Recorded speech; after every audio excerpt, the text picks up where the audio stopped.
There is a kind of knowledge that no one ever sits you down to teach. It is not written in any law, and it appears on no test.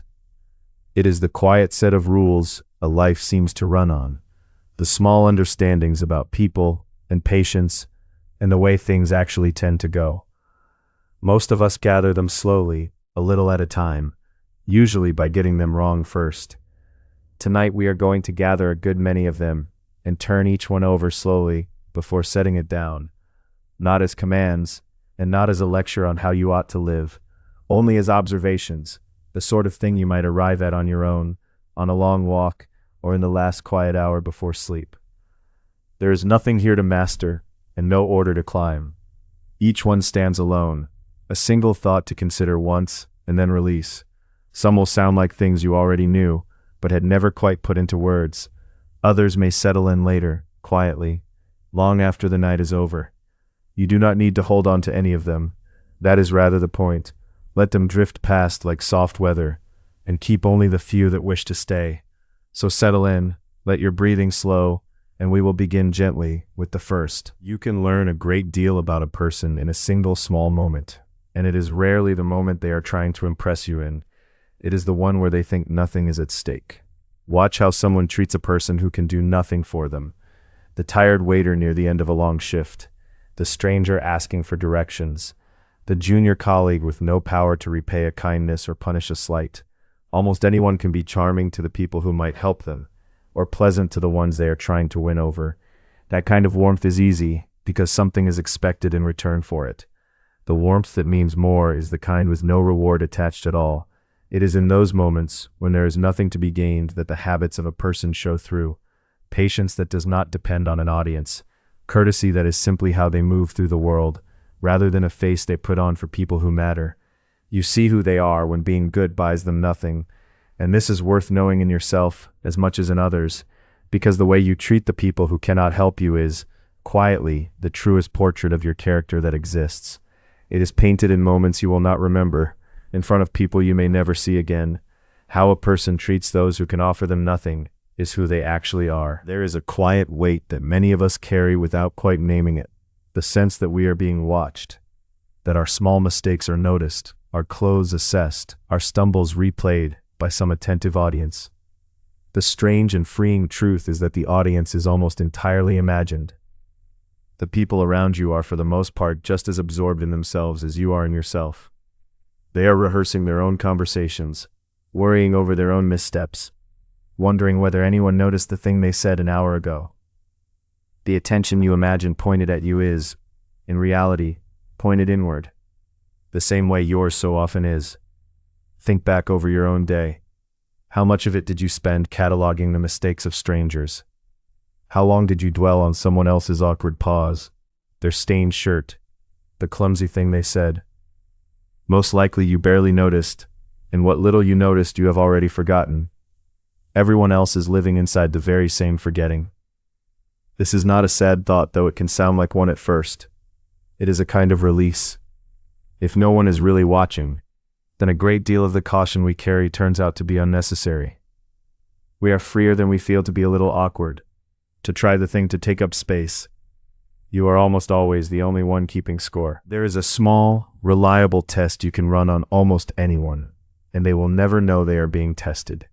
You simply watch how they speak to the person bringing their food. Not because waiters and clerks and drivers matter more than other people, but because of what the moment reveals. When someone is dealing with a person in a serving role, they are dealing with someone they do not need to impress, and someone who is, in that moment, in no position to push back. Whatever comes out in that exchange is closer to the truth of them than the careful face they wear for the people they are trying to win over. You can see it in tiny things. Whether they say please without thinking about it, whether they look the person in the eye, or treat them as a kind of furniture that happens to take orders. Whether a small mistake is met with patience, or with a sharpness that was clearly waiting just beneath the surface. It is sometimes said that you should never trust a person who is kind to you, but unkind to the waiter. Because the kindness shown to you is the performance, and the unkindness shown to the waiter is the person. The face we show upward to those we want something from is easy to arrange. The The face we show to those we think do not count is the honest one. There are two ways to do a good turn, and on the surface they can look almost identical. In one, you help someone and let it be known. In the other, you help someone and let it pass without a word. The difference between them is small in action and enormous in meaning. A kindness performed for an audience is never quite only a kindness. Some part of it is a transaction, a quiet purchase of goodwill or admiration. There is nothing monstrous in that. It is very human, but it changes the nature of the thing. The help becomes partly about the helper. The one receiving it can usually feel the difference, even if they could not name it. The favor done quietly asks for nothing back, not even acknowledgement. You move the obstacle out of the path before anyone arrives to see it was there. You say the good word about someone in the room they will never know you were in. You give and then you let the giving disappear. Because no credit is collected, the whole of the gesture stays with the person you gave it to. There's an old idea that the finest thing you can do for another person is the thing they will never discover you did. It keeps the kindness pure, and it keeps you honest about why you offered it in the first place. The best of what we do for one another is often the part no one ever sees. Try to recall, word for word, something kind that was said to you years ago. You will probably find that the exact sentence is gone. What remains, clear as anything, is the feeling of it. The warmth, or the relief, or the sense of being suddenly understood. Now try to recall something cruel. The same thing happens. The precise words have mostly dissolved, but the sting is still perfectly intact, ready to return at the smallest reminder. This is one of the quieter facts about being human, and it is worth carrying gently. The literal content of what we say has a short life in other people's memories. The tone underneath it, the emotional weather of the exchange, lasts far longer, sometimes for the whole of a life.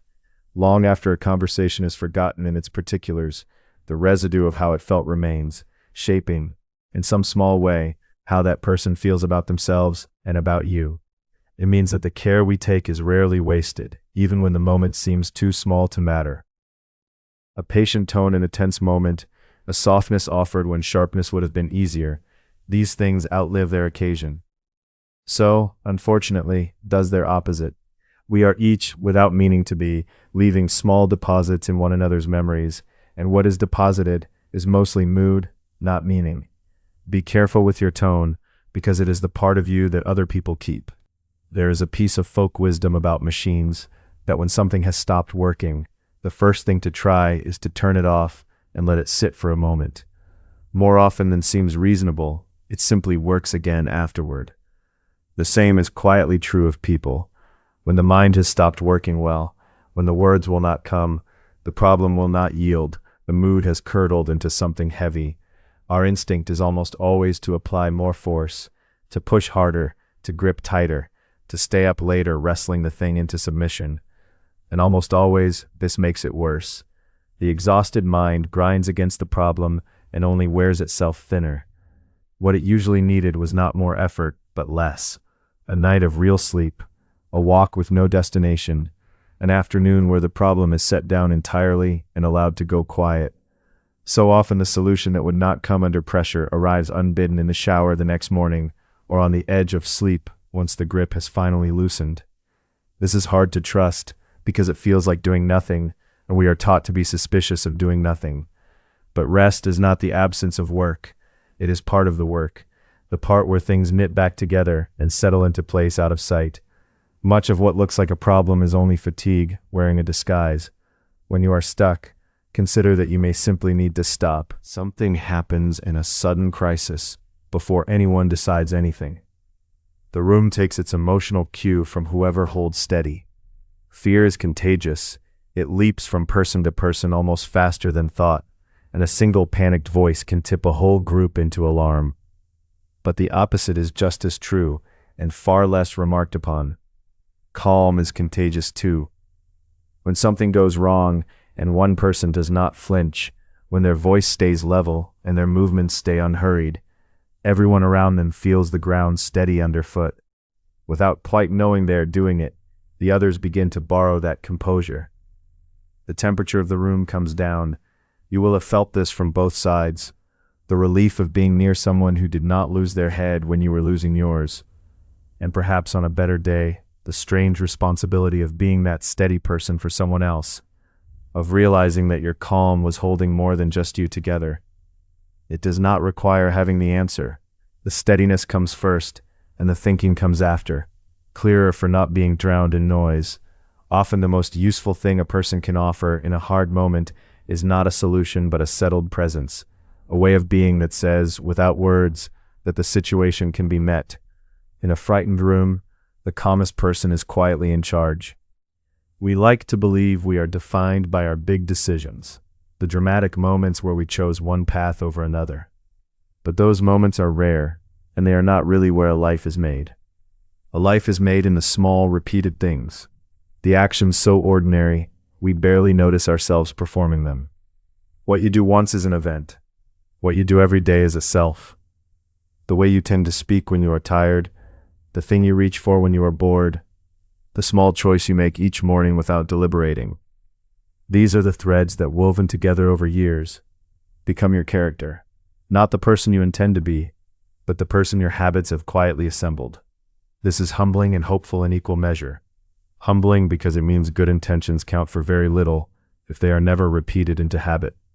You cannot think your way into being a certain kind of person. Hopeful because it means change does not require a grand transformation. It only asks that you alter one small repeated thing, and then let the repetition do its slow work. We become what we practice, whether or not we ever meant to practice it. The person you will be in 10 years is being built right now out of the ordinary actions you are not even bothering to remember. Watch the small things you repeat. There is a hidden arithmetic in the word yes, and most of us only learn it late. Every yes is also a no. When you agree to one thing, you are spending an hour, or an evening, or a portion of your attention that can never now go to anything else. The cost is real, but it is invisible, because the thing you gave up is not standing in front of you asking to be noticed. This is why a life can fill up with commitments that no one quite remembers choosing. Each one seemed small and reasonable on its own. Saying yes felt generous, and saying no felt like letting someone down. But the yeses accumulate, and they crowd out the quiet, unscheduled hours where rest and thought and the people we love most actually live. We say yes to the urgent, and without meaning to, say no to the important. To see this clearly is to start treating your time as the finite thing it is, not to become miserly with it, but to spend it on purpose. A thoughtful no protects the yeses that matter. Every commitment you decline is a small gift handed to your future self, who will have the room to breathe that your present self kept clear. When you're asked for your time, it can help to ask quietly what you would be declining by accepting. There is no yes anywhere that does not cost a no somewhere else. There is a particular kind of unhappiness that comes from a comparison we make without realizing it is unfair. We take everything we know about ourselves, the doubt, the mess, the private worry, the unfinished feeling of being a work in progress, and we set it against what we can see of other people, which is only ever the outside. We are comparing our insides to their outsides, and the outside by its nature is arranged. It is the version a person has tidied for public view, the calm surface over a life that is, underneath, just as uncertain and improvised as our own. We forget this again and again. We look at someone's composure, their apparent ease, the highlight reel of their days, and we quietly conclude that we are the only ones still figuring it out. But everyone is still figuring it out. The person you envy for their certainty has their own 3 a.m. The life that looks settled from across the room has its own rooms you cannot see into. There is no one anywhere who feels on the inside the way their outside looks to you. When you remember this, the comparison loosens its grip. Not because your struggles vanish, but because you stop measuring them against a polished surface that was never the whole truth of anyone. The contrast that makes you feel behind is a trick of the angle you are seeing from. Money has a strange power to quietly poison a relationship, and it does its worst work, not between strangers, but between people who love each other. A loan to a friend or a family member begins as an act of care, and yet so often it ends as a small, unspoken wound that neither party knows quite how to close. The trouble is the debt itself, sitting between two people who were never meant to be creditor and borrower. The one who lent begins to notice things, the new shoes, the holiday, the dinner out, and to wonder. The one who borrowed begins to feel the weight of being watched, the awkwardness of a balance owed to someone they have to keep facing at every gathering. The warmth that was there before now has a calculation running underneath it. There is an old piece of quiet wisdom for this. When you lend money to someone you care about, give it, in your own heart, as a gift. Decide privately that it is gone, that you do not expect its return, and then let the matter rest. If it comes back, you are pleasantly surprised. If it does not, you have lost money but kept the friendship, which was always the more valuable of the two. What you must not do is lend what you cannot afford to give away, and then quietly resent its absence. The relationship is almost always worth more than the sum. In almost any room, there is a temptation to mistake confidence for competence. The person speaking most freely, with the fewest hesitations, seems to be the one who knows.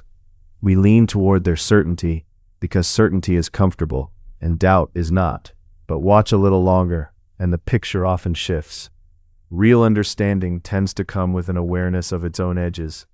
The person who truly knows a subject is frequently the one most willing to say that it is complicated, that there are cases where the simple answer breaks down, that they are not entirely sure. Their caution is not weakness. It is the texture of someone who has gone deep enough to see how much there is. Meanwhile, the loudest certainty often belongs to the person who has not yet discovered what they do not know. There is a kind of confidence that survives only because it has never been tested against the real difficulty of a thing. This is worth remembering in both directions. When you meet unshakable certainty, it is worth a second look before you trust it. And when you find yourself hedging, qualifying, admitting the limits of what you understand, you may be closer to real knowledge than the person who has no doubts at all. The quietest voice in the conversation is sometimes the one carrying the most. Competence rarely needs to raise its voice to be sure of itself. There is a small principle, often taught to children about campsites, that turns out to be a quietly complete philosophy for a life. Leave a place better than you found it. Pick up the litter that is not yours. Refill what you emptied. Pass the thing on in slightly better shape than it came to you. Applied beyond the campsite, it becomes a gentle way of moving through the world. You straighten the chair on your way past. You answer the question a little more helpfully than you had to. You leave the conversation, the room, the small shared project, marginally improved by your having been there. None of these acts is large. None of them will be noticed or thanked. Their value is precisely in their smallness and their constancy. What this builds, over a life, is a kind of quiet usefulness. A person who leaves things better becomes a steadying presence. Someone who's passing through leaves a faint wake of order and care. They are not trying to fix the world. They are simply declining to add to its disorder, and adding, where they can, to its repair. And there is something it does to the one who practices it too. It is hard to feel useless while you are in the habit of leaving things better. The world becomes a series of small invitations to be quietly good. Two people are arguing about the dishes, or the route, or who said what on Tuesday. The argument is sharp and strangely large for its subject. And if you listen closely, you can hear that it is not really about the dishes at all. Most arguments are like this. The thing on the surface is a stand-in for something underneath that is harder to say. The fight about the chore is a fight about feeling taken for granted. The fight about being late is a fight about not feeling considered. The small grievance is the only one that found words, while the real one, the deeper hurt of feeling unseen or unvalued, sits silent beneath it, powering the whole exchange. This is why arguments about trivial things can become so heated, and why winning them brings no peace. You can be entirely right about the dishes and still lose, because the dishes were never the point. The other person does not feel any better for your being correct, because the thing they actually needed was never named. The way through is usually to look past the surface and ask gently what this is really about. Often the heat drains out the moment the true subject is spoken aloud. People do not need to win the small argument. They need the large, unspoken thing underneath it to be noticed and met. Listen for the argument beneath the argument and answer that one instead. There is a simple rule about feedback that costs nothing and changes a great deal. Praise in public, correct in private. The words may be the same either way, but where they are spoken, alters everything they do to a person. Praise given in the open does a double kindness. It lifts the one being praised, and it does so in front of others, which multiplies the warmth and lets it linger. To be recognized while others are watching is a particular pleasure, and it costs the giver nothing to offer it generously. Correction is the mirror image. A fault pointed out in front of others carries a sting far sharper than the fault deserves, because layered onto the correction is the public exposure of it. The person hears the criticism, but they also feel themselves diminished in the eyes of everyone present, and that second wound is the one they remember. The same words spoken quietly just between the two of you can be received as help rather than humiliation. Reverse the rule, praise softly and correct loudly, and you slowly teach the people around you to fear you a little, to brace whenever you speak. Follow it, and you become someone in whose presence it is safe to fall short, which is the only condition under which people actually grow. Lift people where others can see, and mend them where only you can. We imagine that friendships end in some dramatic way, a betrayal, a falling out, a door slammed, but most of them end in no such way. They simply fade. No one decides it. There is no final conversation. There is only a slow lengthening of the gaps between messages, until one day you realize that a person who was once woven into your life has quietly drifted to its edge. This is the unglamorous truth about closeness. It is not self-sustaining. Like anything alive, a relationship needs tending. Small, regular acts of attention that keep it warm. The message with no occasion. The remembering of a date that mattered. The willingness to be the one who reaches first, again, without keeping score of whose turn it was. These things seem minor, and their absence seems harmless. But their absence is exactly how closeness dies. What you water grows, and what you neglect, however much you once cared for it, slowly withers. The garden does not punish you for the missed week.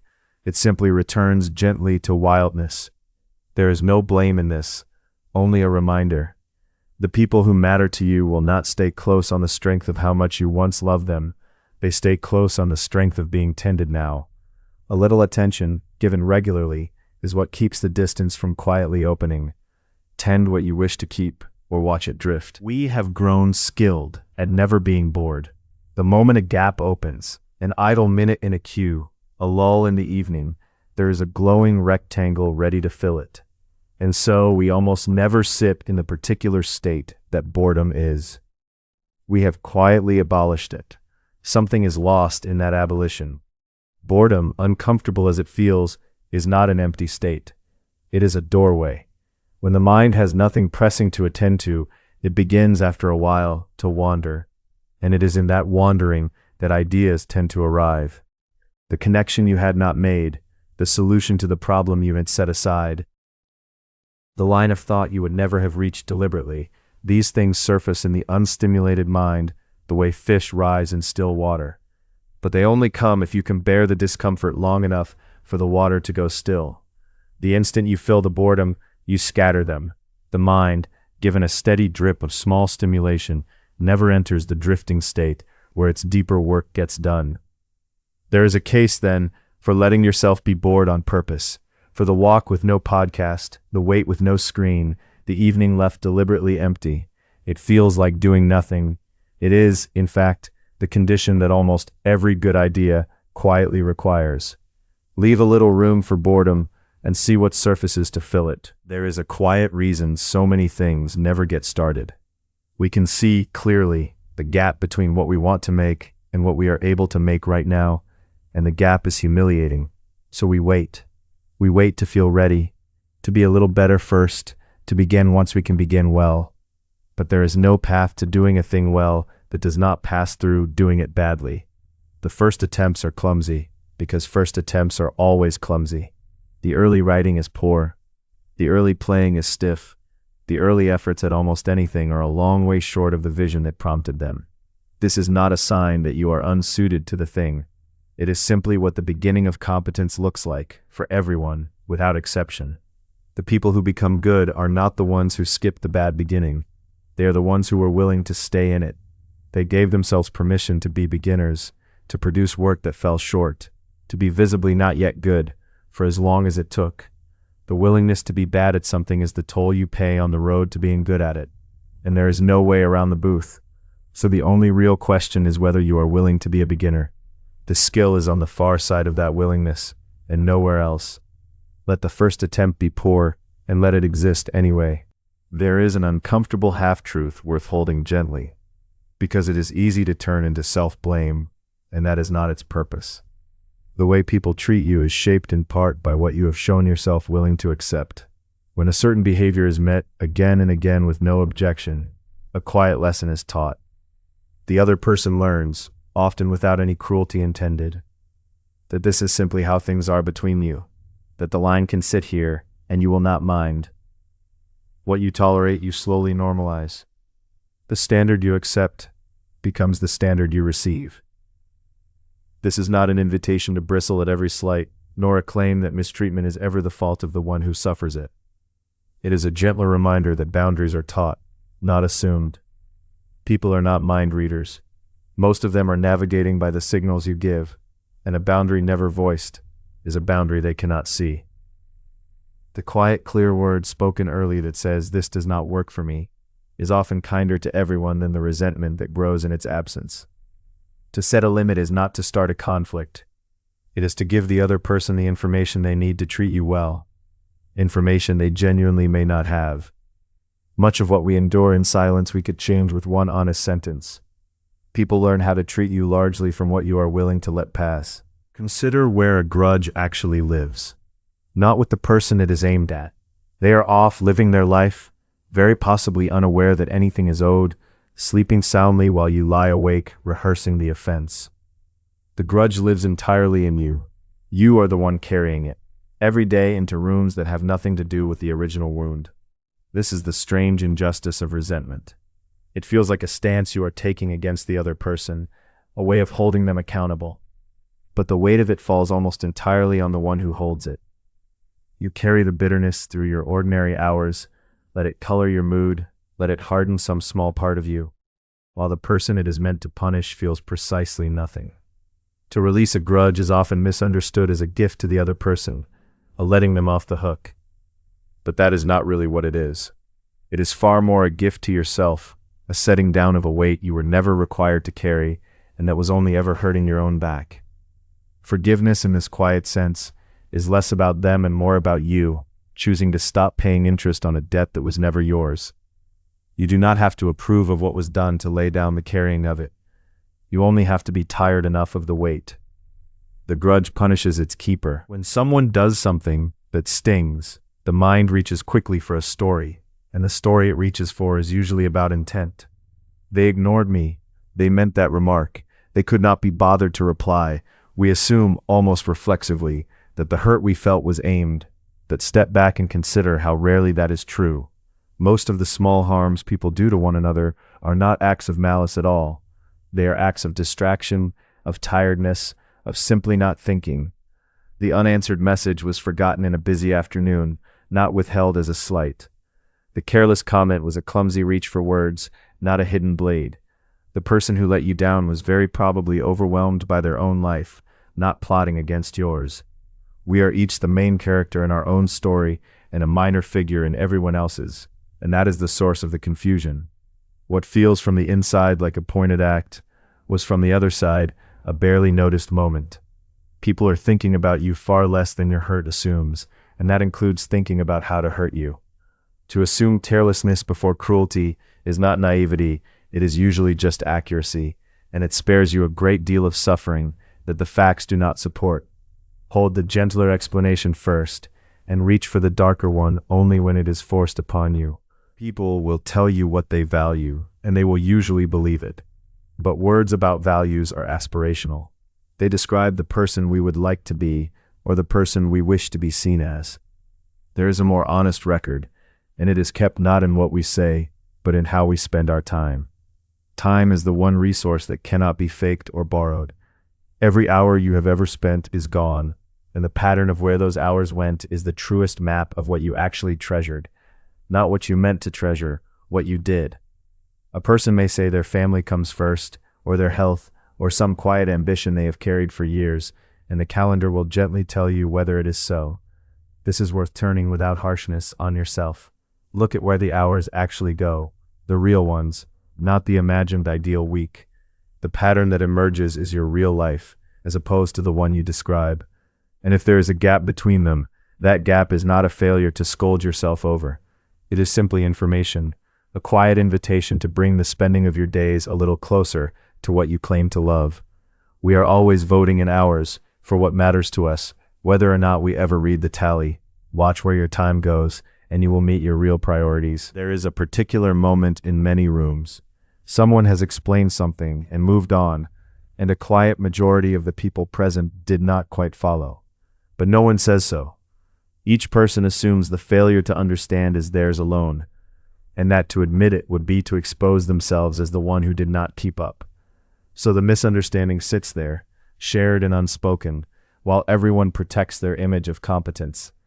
It takes a small act of courage to break this, to raise a hand and say simply that you did not follow, or to ask the basic question that suddenly feels too basic to ask.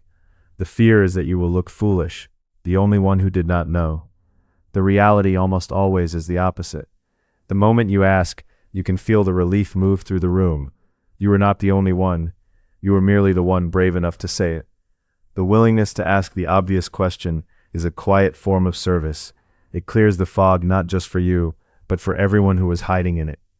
And it tends, over time, to be how the people who would ask end up understanding more than the people who nodded along, because they were never too proud to find out what they did not know. The dread of looking uninformed keeps more people ignorant than ignorance ever did. Ask the question, because the room is quietly hoping you will. There is a fork that appears again and again in close relationships, and it is so small that we usually pass through it without noticing we chose. Someone you love has said something slightly wrong, misremembered a detail, made a minor error of fact, and you can correct them and be right, or you can let it pass and stay close. Surprisingly often, you cannot do both. Being right has a strong pull. It feels like truth, like fairness, like simply setting the record straight. But in the small matters, the ones that do not really cost anything to leave alone, the insistence on being right carries a quiet price. Each correction is a tiny assertion of who is the more accurate, the more careful, the more in command of the facts. Win enough of these, and you may find you have won every point and lost the warmth that made the relationship worth having.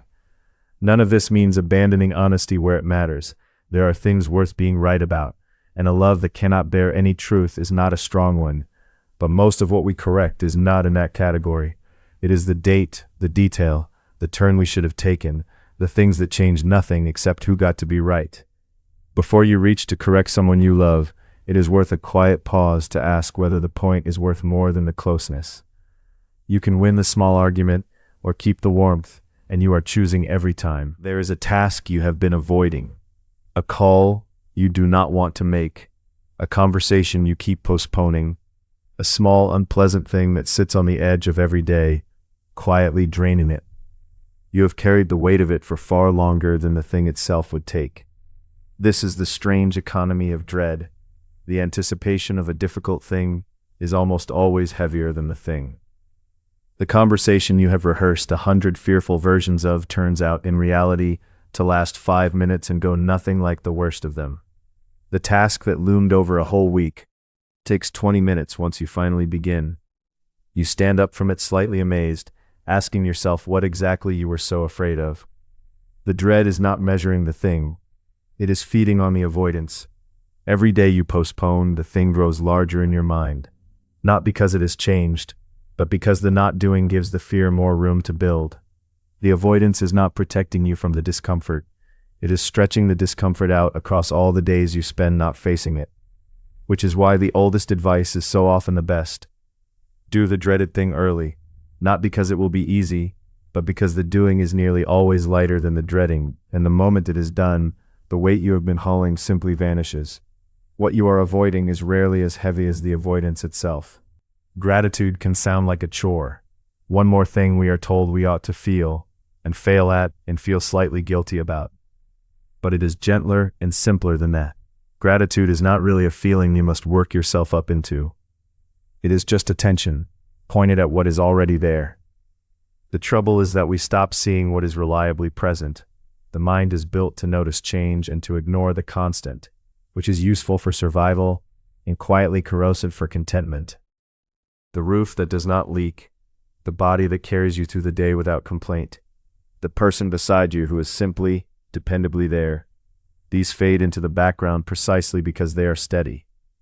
We save our attention for what is missing and overlook the enormous amount that is not. To be grateful is to turn the attention back, briefly, onto the things that were always there and had gone invisible. It is to look at the ordinary morning, the warm room, the unremarkable safety of an ordinary hour, and to see it freshly as something that could have been otherwise and is not. Nothing new has to arrive. You are only noticing what you already have. Much of what we spend our lives longing for is a version of something we already possess and have simply stopped seeing.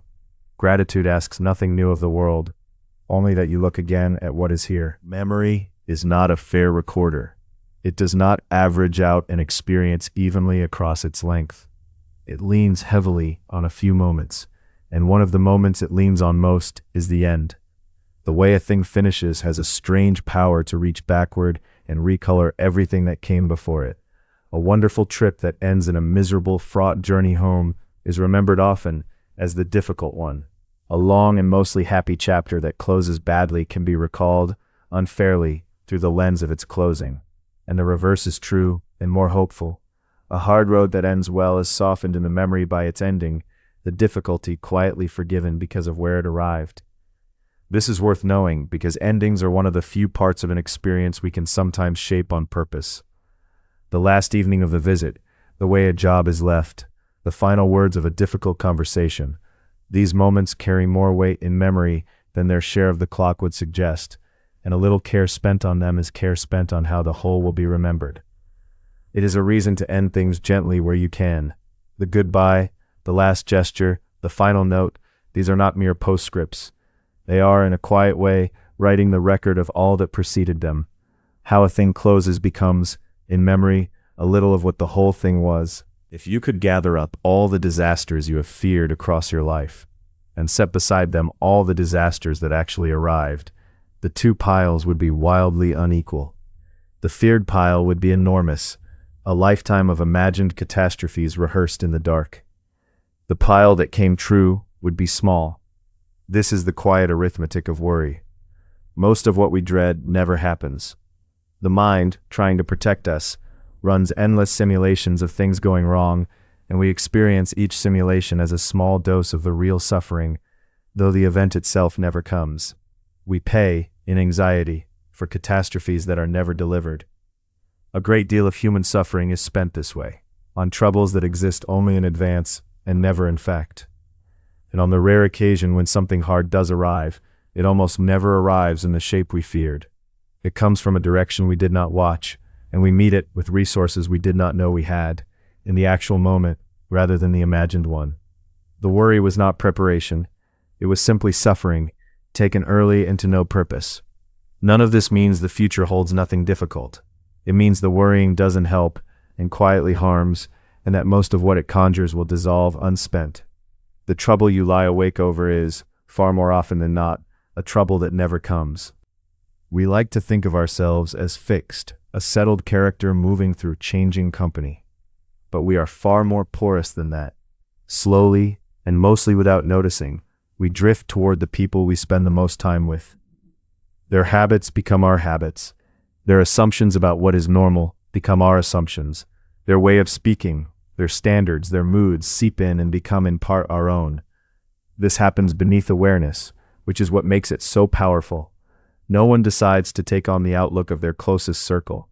It simply happens, the way you pick up an accent without trying, by sheer proximity and repetition. The ambient attitudes of the people around you become the water you swim in, and after a while you no longer see the water at all, which is why the company you keep is one of the quietest and most important choices you make, even though it rarely feels like a choice. The people around you are gently setting the range of what you consider possible, acceptable, ordinary. Spend time among the generous, and generosity starts to feel natural. Spend it among the bitter, and bitterness begins to seem like simple realism. It is worth looking now and then at who you are becoming an average of and asking whether that is the direction you would have chosen. We are shaped, slowly and surely, by the people we stand closest to. There is a clearer way to think about money than the one we usually carry, and it keeps it in better proportion. Money is very good at quieting certain worries. It is much less good at manufacturing happiness. Most of its real power lies in the first of these, and most of our confusion lies in expecting the second. When you do not have enough, the lack is loud. The worry over rent, over the bill, over the small emergency that could tip everything over is a genuine weight, and money lifts it. To have enough is to have a particular kind of quiet, the silence where those fears used to be. This is no small thing. It is real, and it matters, and there is no romance in pretending otherwise. But past the point where the worries are quieted, money's effect thins out quickly. It does not on its own deliver joy. The pleasures it buys tend to fade into the new normal almost as fast as they arrive, leaving us reaching for the next thing. The happiness we imagined waiting at higher numbers keeps receding as we approach it, because it was never really stored there. Understanding this changes how hard we chase. Enough to quiet the fears is worth working for. Far beyond that, the chase often costs the very things, time, ease, presence, that happiness is actually made of. Money buys silence from certain fears, and that, mostly, is what it buys. There is a small word that quietly undoes apologies, and once you start listening for it, you will hear it everywhere. The word is but. I am sorry, but. I am sorry if. The instant that word arrives, the apology stops being an apology and becomes a defense wearing an apology's clothes. A real apology is a complete thought on its own. It acknowledges the harm plainly, and then it stops. I was wrong. I hurt you, and I am sorry. There is no second half, no swerve into the reasons it was understandable, no quiet redistribution of the blame back toward the person who was hurt. The willingness to let the sentence end there, without softening it or justifying it, is the whole substance of the thing. What the but does is protect us. It lets us perform contrition while keeping our innocence, gesturing at sorrow while explaining why we should not really have to feel it. And the person receiving it can always tell. The apology with a justification attached lands as no apology at all, because what they hear is that you are still, underneath, defending yourself. To apologize well, you have to be willing to simply stand in the fault for a moment without reaching for the cushion of context. It is uncomfortable, and that discomfort is precisely what makes it mean something. The cleanest apologies acknowledge the harm. We are taught, subtly, to fear the words, I do not know. They feel like an admission of failure, a gap in our competence laid bare. So we reach instead for a guess dressed as a fact, or an opinion offered with more confidence than it deserves, because seeming to know feels safer than admitting we do not. But there is a real strength in the honest I do not know, and the people who can say it freely tend to be the ones most worth trusting. It takes a certain security to admit the edge of your knowledge without feeling diminished by it. It signals a mind that cares more about what is true than about appearing to have all the answers, which is exactly the kind of mind whose answers, when it does offer them, can be relied upon. The opposite, the inability to ever say it, is quietly corrosive. A person who must always have an answer ends up manufacturing them, filling the gaps with confident nonsense, and slowly loses the ability to tell the difference between what they know and what they have merely asserted. Certainty becomes a performance they can no longer step out of. To say I do not know is not to give up. It is often the honest beginning of actually finding out, the clearing of the ground before real understanding can be built. The words mark the boundary of your knowledge, and naming that boundary is how you eventually move it.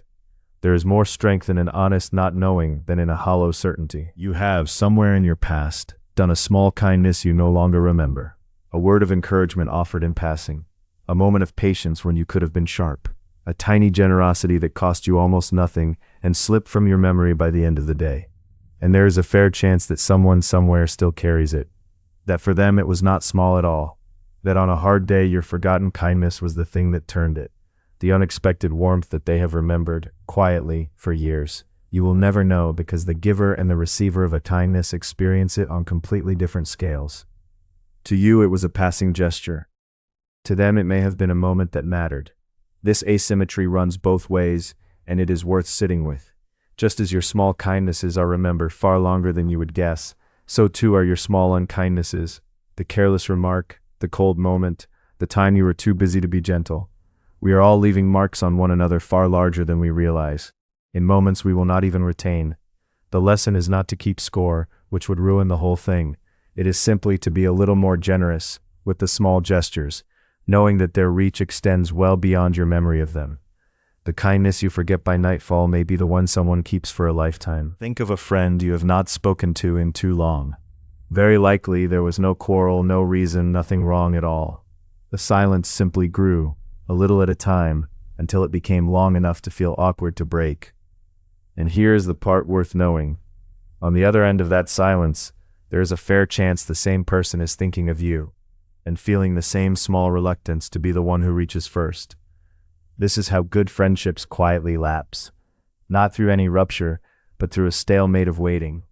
Each person assumes that if the other wanted to be in touch, they would have been.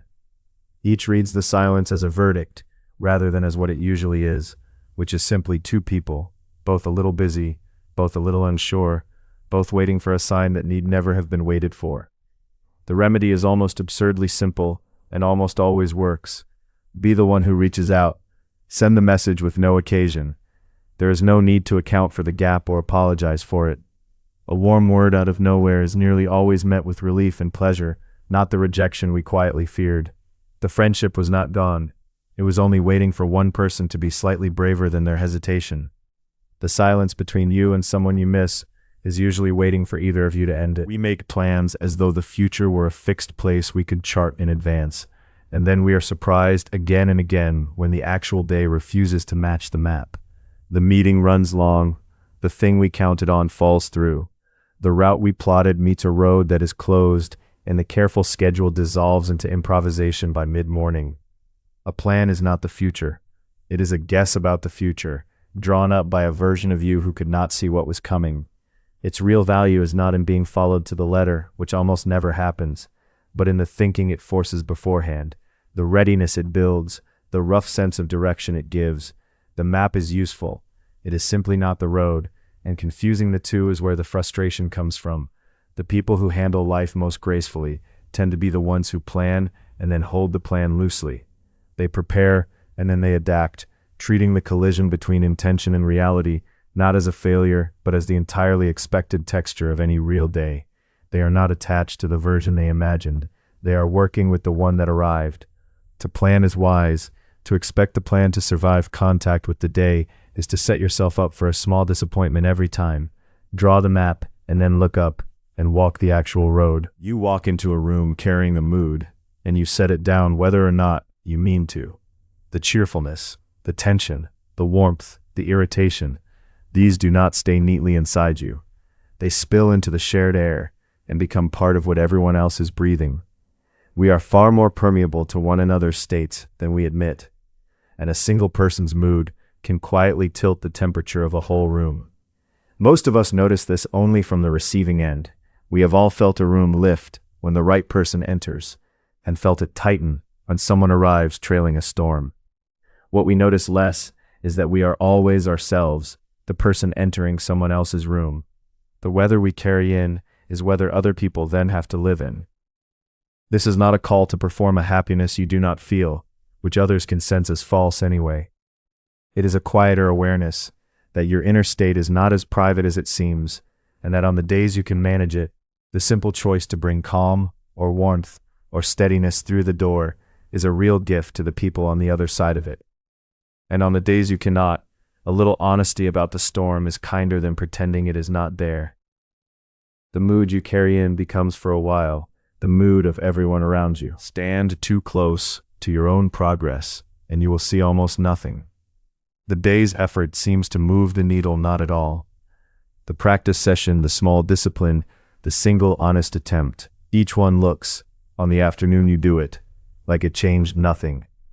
And so we grow discouraged, because we are measuring a slow thing on too short a clock. But step back to the scale of years, and the same small efforts look entirely different.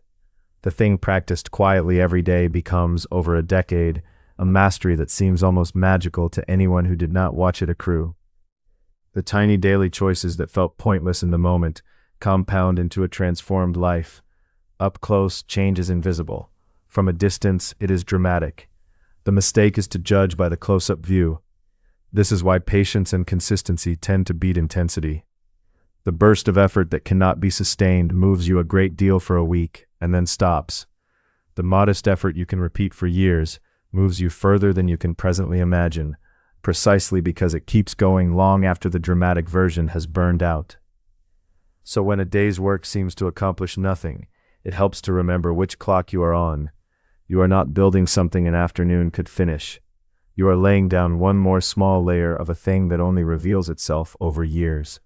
Trust the decade, even on the afternoons that seem to change nothing. There is a particular kind of waiting that can quietly consume years. We wait to be chosen, to be invited, to be told that we are now allowed to begin the thing we want to do. We imagine some authority will one day appear and grant us permission, declare us ready, hand us the right to start. And so we hold ourselves in a kind of antechamber, prepared but not proceeding, waiting for a signal that is not coming. The quiet truth is that for most of what matters, no one is coming to permit you. There is no committee that certifies you as ready to write, to make, to begin, to try. The permission you are waiting for is not withheld by anyone. It simply was never anyone's to give but your own, and you have been waiting outside a door that was never locked. This can feel at first like a loss, the disappearance of an authority that might have rescued or chosen you, but it is really a kind of freedom. If no one is coming to grant permission, then no one is denying it either. The gate you imagined is open, and has been all along. You are allowed to begin the moment you decide you are. Most of the waiting we do for permission is waiting for ourselves, dressed up as waiting for someone else. The permission you are waiting for is yours to give, and only yours. Beginnings are exciting. There is the rush of the new project, the fresh resolution, the first bright days when everything feels possible. And endings are celebrated. The finish line, the completion, the moment the thing is finally done. But between the thrilling start and the satisfying finish lies a long stretch that no one writes songs about. The unspectacular middle. This is where most worthwhile things are actually made, and where most of them are abandoned. The middle is the part with no novelty left, and no end yet in sight. The excitement of beginning has worn off, the reward of finishing is still far away, and all that remains is the daily, unglamorous work of continuing. It is in this stretch that motivation quietly fails, because motivation feeds on novelty and result, and the middle offers neither. What carries a person through the middle is not motivation but something steadier, a kind of patient commitment that has stopped needing to feel excited. The people who finish things are rarely the most inspired. They are the ones who learn to keep walking through the flat, featureless stretch where inspiration goes quiet, trusting that the far side exists even when they cannot see it. To do anything real, you have to make peace with the middle. It is not a sign that something has gone wrong. It is simply the longest and least photogenic part of every road worth being on. The middle is where the thing is made, and where most people turn back. We tend to treat silence as an absence, a space where an answer has not yet arrived. And sometimes that is all it is. But often silence is itself the answer, quietly given, and the only thing missing is our willingness to read it. When a question goes long unanswered, when an invitation meets no reply, when a request simply hangs in the air without response, the silence is frequently telling us something the other person found hard to say outright, not always out of unkindness. Often it is the opposite, a reluctance to deliver a no plainly. So the no is delivered instead by absence, in the hope that we will understand without it having to be spoken. Learning to hear this spares an enormous amount of suffering. We can spend weeks waiting for a reply that the silence already gave, refreshing for a response that the quiet has in its own way already provided. To accept silence as an answer is not to assume the worst of everyone who is slow to respond. It is simply to notice when the quiet has gone on long enough to have become a message in itself, and to let ourselves move on rather than wait indefinitely on a doorstep no one is coming to. There is a kind of peace in this, in no longer needing every answer spelled out, in trusting the silence to say what it is saying. Sometimes no reply is the reply, offered as gently as the person could manage. We think of buying something as a simple gain, The thing is now ours, and that is that. But every possession comes with a quiet, ongoing cost that is not on the price tag.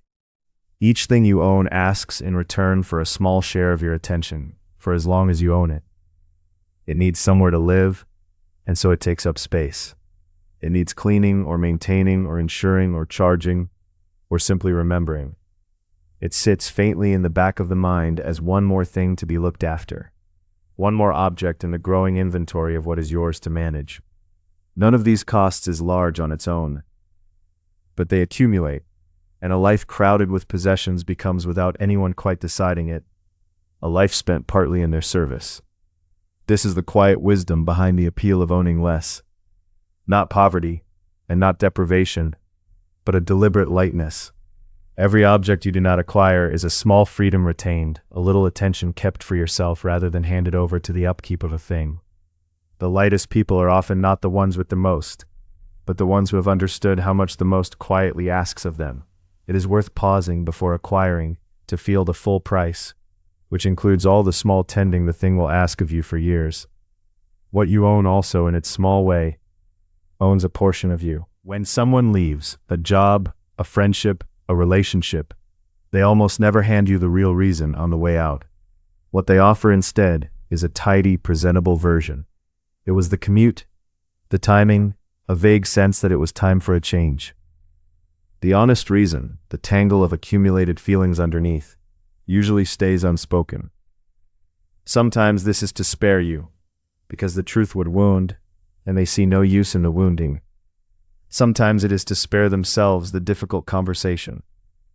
And sometimes, most often perhaps, it is because they do not fully know the real reason themselves. People are not transparent to their own motives. The decision to leave gathered slowly, out of many small moments, and by the time it surfaced, it had quietly attached itself to whatever simple explanation was nearest to hand. The temptation when someone goes is to chase the real reason, to demand or extract the full account, as though understanding it completely would resolve the hurt. But the full account often does not exist in any clean form, and the chase tends only to prolong the pain. There comes a point where the kindest thing you can do for yourself is to let the departure be what it is, without needing to fully decode it. People leave for reasons that are tangled, partly hidden, and sometimes unknown even to them. You can accept that someone has gone without ever being given the whole of why. Cleverness dazzles early. The quick wit, the fast answer, the mind that arrives first, these win the early rooms and the early praise. But watch the same trait across a long life, and something can go quietly wrong with it. Cleverness, prized for itself, tends to calcify into a need to be the one who already knows, and the one who already knows stops learning. Curiosity ages differently. It is not about having the answer, but about wanting to find out, and that wanting does not run dry the way cleverness can. The curious person stays open, keeps asking, keeps being surprised by a world that never finishes revealing itself.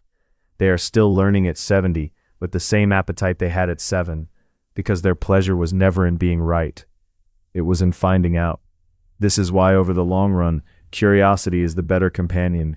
It keeps a person engaged with life rather than defending a fixed picture of it. It makes them good to be around because the curious are interested rather than merely interesting, and interest in others is a rarer and warmer gift than brilliance, and it quietly protects against the particular bitterness of the clever person who has run out of new things to be right about. If you had to choose one to carry through a whole life, the wanting to know wears far better than the having known. Cleverness wins the morning, but curiosity keeps the whole of the day.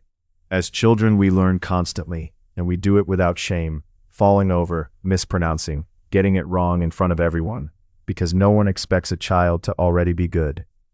Somewhere in adulthood, that permission quietly expires. We become competent, and we grow attached to looking competent, and so we begin without noticing to avoid anything that would make us beginners again. This is one of the great hidden narrowings of a life. The new language we do not start, the instrument we do not pick up, the skill we would love to have but will not begin, are most often refused, not because we lack the time or the capacity, but because we cannot bear the stretch of being visibly bad at them in front of other people. The ego that protects us from looking foolish also quietly fences us in. The small courage to look foolish then, is one of the most useful things a person can keep. The willingness to be the worst one in the room, the obvious beginner, the adult fumbling at something a child would manage, is the price of admission to every new skill there is. And almost no one is watching or judging as harshly as the fear insists. They are, as ever, mostly thinking about themselves. A life keeps growing exactly as long as you remain willing to be a beginner in front of other people. The fear of looking foolish quietly fences off most of what we never learned. We are good at noticing first times. The first day, the first meeting, the first of almost anything, arrives with a small sense of occasion.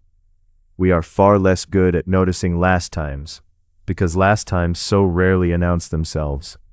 They pass like any other moment, and only later, sometimes much later, do we realize that a door quietly closed and we did not see it close. There was a last time you were carried as a child, and neither you nor the person carrying you knew it was the last. There was a last time you played the game in the street, a final afternoon that felt like all the others. Somewhere there may have been a last easy conversation with an old friend, before life carried you in separate directions, and it did not feel like a goodbye, because it was not announced as one. This is not a thought to sadden you, though it carries a tenderness. It is more an invitation to a certain quality of attention. Since we cannot know which ordinary moment will turn out to have been a last one, the gentle response is to be a little more present in the ordinary ones while they are here. To let the unremarkable afternoon be enough, without needing it to be special, simply because we cannot be sure how many more of its kind remain. So many of the things we will miss most are passing right now, unmarked, as ordinary as any other day. We are taught to treat questions as problems, things to be solved and then set aside. And for many questions, this works perfectly. But the largest questions, the ones about how to live, what a life is for, how to hold love and loss and meaning, do not behave this way. They do not resolve into a clean final answer that we can reach and be done with. These questions are not meant to be solved. They are meant to be lived with. They are less like puzzles and more like companions walking beside us through the different seasons of a life, asking to be answered freshly at each stage rather than once and for all. The answer that satisfies at 20 does not fit at 50, not because the first was wrong, but because the question is alive, and we are different people each time we return to it. There is a quiet relief in accepting this. So much of the frustration we feel before the great questions comes from expecting them to behave like small ones, to yield a solution we can file away. When we stop demanding a final answer and let the question simply accompany us, it changes from a burden into something more like a deepening, a way of staying awake to our own life, rather than a problem nagging to be closed. Some questions are not asked once and answered, but carried, gently for the whole of a life, and that is exactly what they are for. And there we will let it rest. We have wandered through a long catalog of small truths tonight, about listening and patience, and the quiet way that what we tend grows, and what we ignore slips away. None of them were meant to be gripped tightly. They were only ever meant to be turned over once, gently, and then set back down. If any of it stays with you into the morning, let it be whichever thought arrived at the right moment for you. The one that felt less like new information, and more like something you had always half known. The rest can fade, and that is no loss at all. The unwritten rules of a life are not learned the way facts are learned. They are learned slowly, by living, and then quietly learned again, and they have a patient way of returning on the day you happen to need them. Perhaps that is the last small truth of the whole list, that wisdom is rarely sudden. It gathers the way dust gathers, the way a path is worn, one unremarkable step at a time, mostly without our noticing, until one day we glance back and find we understand a little more than we used to. And none of it can be hurried, any more than morning can be hurried. It arrives when it arrives, and the trying to rush it is usually the only thing that gets in the way. So there is nothing left for you to do, no conclusion to reach, no point to carry off, nothing to solve, and nothing to keep. The day is finished, and it asks nothing further of you. Whatever was left undone will keep until morning, the way it always does. Let the thoughts settle wherever they have landed. Let the room go quiet around you, and if you are still listening, let even the listening go, and drift the rest of the way down into sleep. Rest well. We will be here again when you wake a little wiser.